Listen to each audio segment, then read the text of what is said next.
tahun 2007 Juni masih ingat banget kita tinggal di situ dan banyak yang kita renovasi, banyak yang di situ mulai kehidupan gitu. Semua kenangan itu adanya di sini kita, bukan di rumah itu.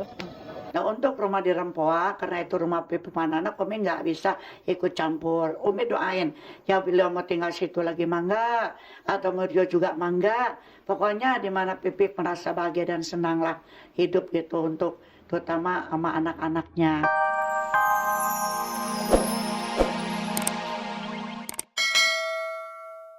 Halo, apa kabar pemirsa? Selama 30 menit ke depan, saya Libra Akila akan menemani Anda untuk mengungkap fakta dan realita lewat mata kamera. Hanya di Celeb on Cam.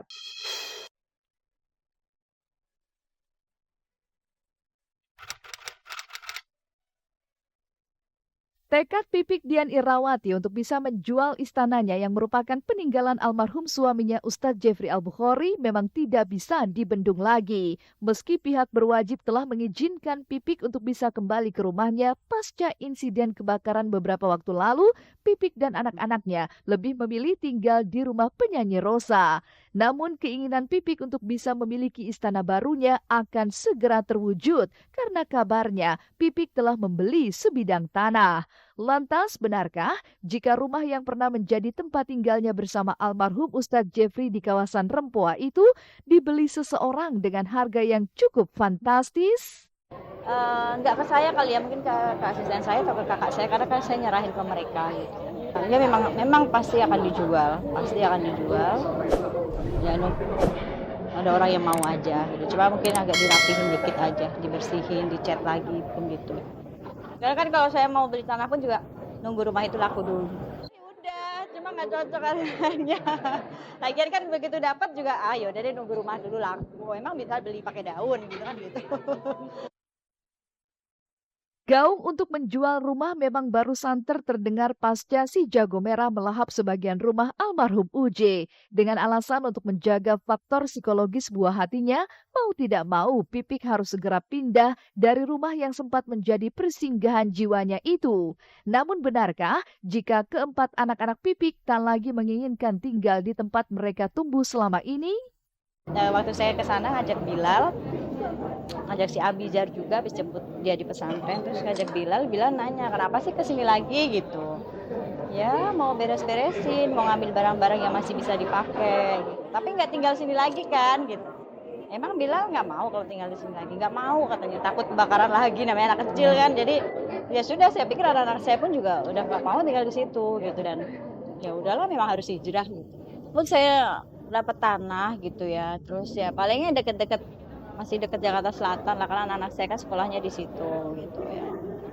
Ya itu deh, saya kan orangnya nggak pernah mau yang apa ya, yang loyo, yang harus minta sana minta sini, enggak gitu. Udah biarkan tawakal aja, memang kepengennya dari kerja keras saya sama anak-anak. Ya nyari yang walaupun kecil tapi masih terjangkau sama apa yang saya punya lah.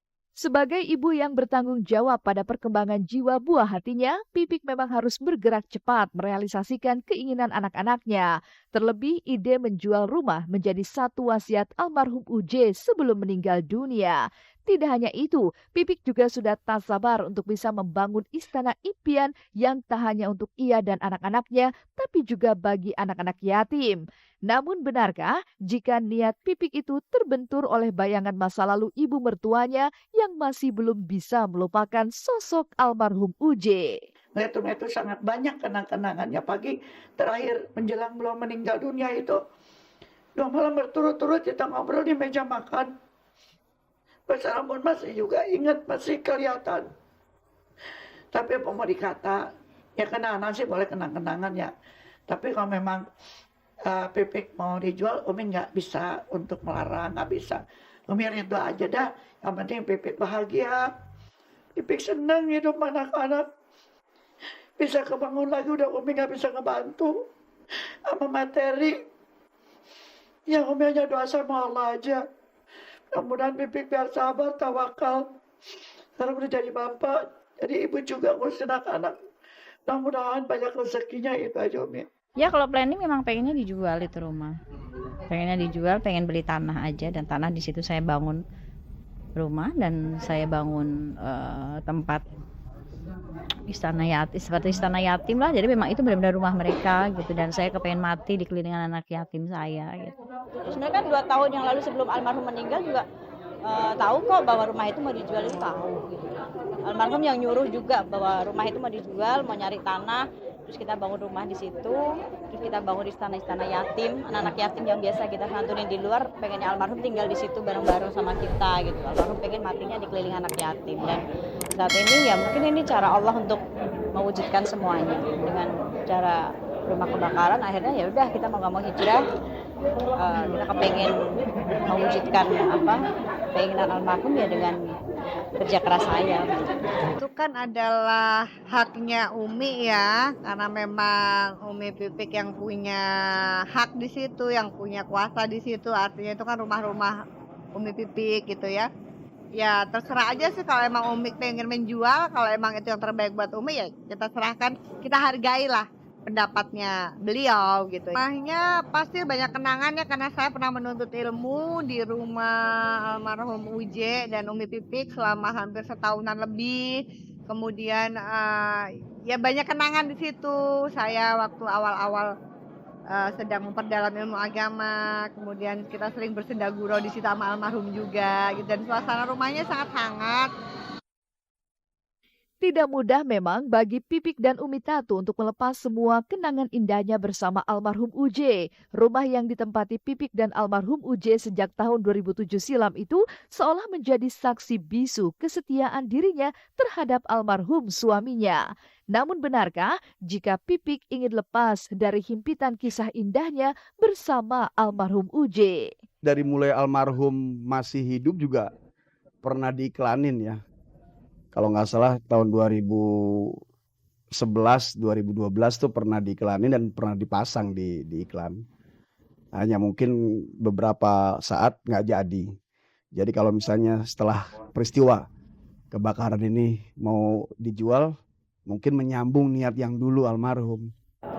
Berat nggak berat ya sudah pasti manusiawi, ada rasa berat bahwa itu kan tahun 2007 saya baru tinggal di situ, survei, diajak sama beliau datang ke rumah itu belum seperti itu, belum ada gazebo di depan, itu belum ada, terus pagarnya juga belum begitu, benar-benar yang kita renovasi akhirnya di situ, renovasi, terus kita begitu dapat itu, kita tahun 2007 Juni masih ingat banget kita tinggal di situ, dan banyak yang kita renovasi, banyak yang di situ mulai kehidupan kita. Semua kenangan itu adanya di sini kita, bukan di rumah itu. Nah untuk rumah di Rempoa, karena itu rumah Pipi Manana, Umi nggak bisa ikut campur. Umi doain, ya beliau mau tinggal situ lagi mangga, atau Mario juga mangga. Pokoknya di mana Pipi merasa bahagia dan senang lah hidup gitu, untuk terutama sama anak-anaknya.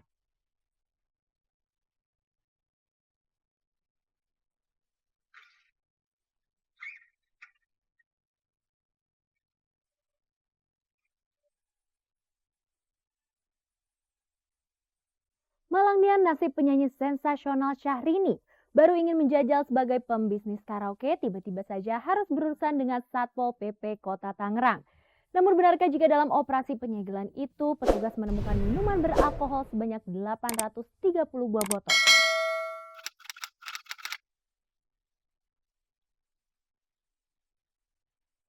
Penyanyi sensasional Syahrini kembali tersandung masalah. Bisnis hiburan karaoke miliknya yang bernama Princess Syahrini yang berada di sebuah mal di kota Tangerang terpaksa ditutup secara resmi oleh Pemda setempat pada hari Jumat lalu.